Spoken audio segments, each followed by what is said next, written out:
What's up? Today we're going to talk about layoffs. So I have just gotten word from the Wall Street Journal that my employer, Meta, is planning large-scale layoffs this coming week. It is now Sunday, the day before the week begins. So I thought I would share some thoughts. To be clear, I don't know if I'm going to be laid off on Monday or next week. I don't expect to, but then again, most people don't really expect to unless they are sure they're very underperforming or in a division that's getting fewer resources. I'm in the core Facebook product on communities. So, that's like a pretty important part of the company. There are people who are working on things where, on my old team, I would be more concerned actually. I hope you make it. I've been part of one other mass layoff, and that was at Etsy. At Etsy, I had joined right after the IPO, and the company hadn't done particularly well, at least the stock-wise. And in March of 2017, the CEO himself resigned / was fired by the board. The CTO resigned, and there was an 8% layoff. At the time, the company had about 1,000 people, so that was 80 people. In that first cut, I was not affected. I got a note saying that I was still employed. Cool.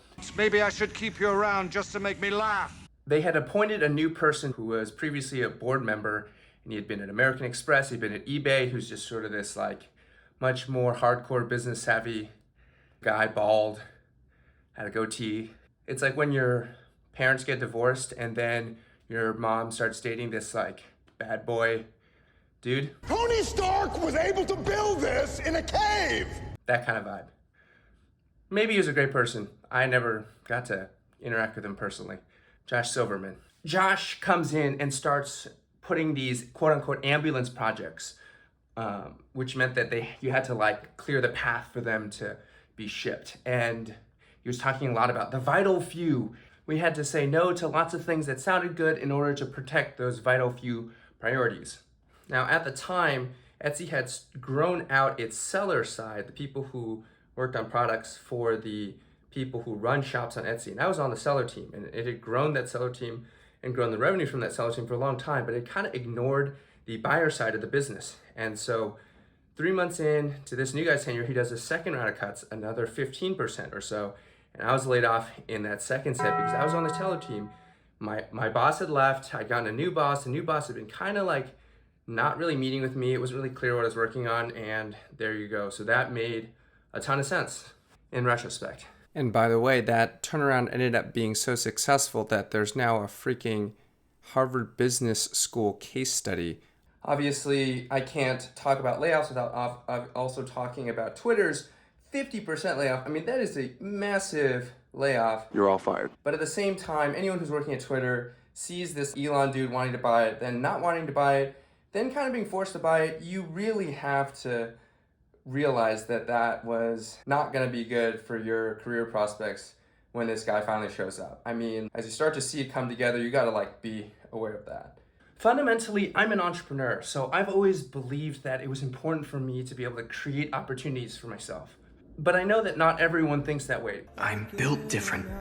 I just know it. A lot of people just want to have a more secure and stable environment, especially if they have to take care of loved ones or have family members to support. You can't take those same kinds of risks. For a while, Mark has been saying that there are a lot of people who don't necessarily need to be here. So he's been telegraphing that this might happen. That doesn't mean it doesn't totally suck for the people who get laid off. I mean, ultimately, these decisions to lay off people are an indication that the company made a bad decision. Nobody wants to hire and then lay off people. But when it happens, it is leadership's fault for not thinking ahead and being smart about the macroeconomic environment. I mean, yeah, maybe Elon could say, these people stink, I didn't hire them. Who hired you? But Mark certainly can't. He approved everyone who came in, not directly, but through the different leaders that he's hired and promoted. All those people ultimately ran organizations that made these hiring choices. So I would hope that he takes a conciliatory and respectful approach, although, there's always this sense of antagonism, I think, with leaders when they feel like their followers or the people they lead aren't fully bought into what he's trying to do. So in the end, I don't really have like a takeaway here, except that, you know, it's always important to think about like what your other option would be if this job that you have disappears tomorrow. I mean, that's kind of a scary way to live life on one hand, but on the other hand, it means that you got to keep networking, you got to keep developing your skills, you got to keep being aware of what else is out there. For me, you know, I think I'll be okay if there is a layoff and I'm affected. I think that there'll be quite a generous amount of severance. Generous meaning like 3 months, which is gets you through the holidays. I mean, it's like November 7th, so December 7th, January 7th, February 7th. That's like a good amount of time to get through the holidays and start thinking about what you want to do next. Happy holidays, you trifling bitch. I'm actually traveling in about a week, so this next week I needed to get a lot done at work in order to set my team up for success, but I really have a sense that this week is going to be shot productivity-wise. I just can't breathe right now. So, I don't know. We'll see. That's what I got for you today. Push up and ponder on layoffs. Very quick, very off the cuff, and we'll see how things play out. And maybe I'll do a follow-up one after the layoffs happen, whether or not I'm affected, and see where things go.